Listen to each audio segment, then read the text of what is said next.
Hi, this is RGK and I'm showing you Trespassers, a game that I do not particularly enjoy nor recommend, but I still think it's worth talking about it to see where it went wrong and why.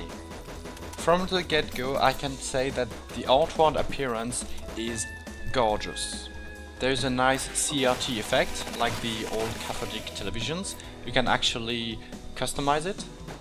Amazing pixel art. The animation and everything is super cool. The zombies, there is a lot of different designs. Some of them have like a tentacle coming from the belly. It's all great. It's sort of in between Broforce and Metal Slug. And talking about those games, the gameplay of Trespassers is also very solid. You can jump, you can do rolls, you have grenades, and then different sort of guns. You can rebind your buttons, which is really good, but a first little problem is that you can only shoot horizontally, right and left, and you often have the same gun. You don't find other guns all that often.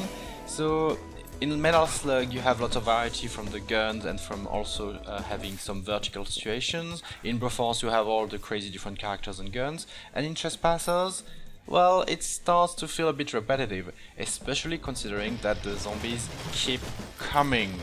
They keep coming and you're never safe, you're never free, you cannot rest. And it's good because you feel like you're desperate, it's a war of attrition, you're struggling for every single step. But the problem also is that it's kind of constant and repetitive. And then to make things work, the level design is not good at all.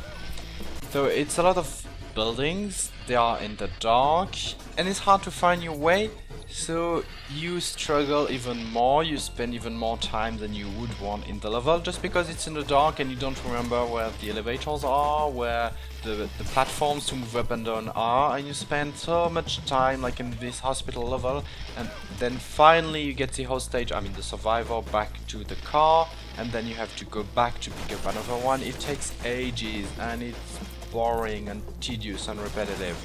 And then I quit the game because I had enough and I wanted to come back to it later. I come back to the game, no save game, I cannot get back to where I was, I have to start over. So this game has some elements of roguelites, such as you level up, you get powers, but when you die, you don't keep them. When you game over, you don't keep them, you have only one of them, unlike other roguelites which have some sort of permanent unlocks.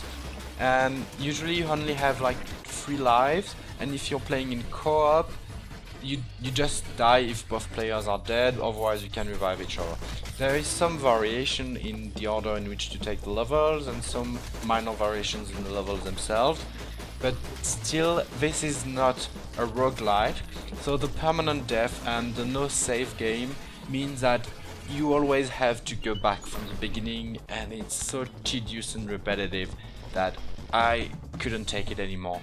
I just quit for good, despite loving everything else about the game. The graphics and the gameplay are solid. So yeah, it's a missed opportunity, and I think we should keep an eye on the developers, because the rest is good, they just need to improve on the level design and maybe the next game will be really good. So I didn't exactly enjoy my time with Trespassers, but there is still a lot of potential. I hope you enjoyed this video, bye bye!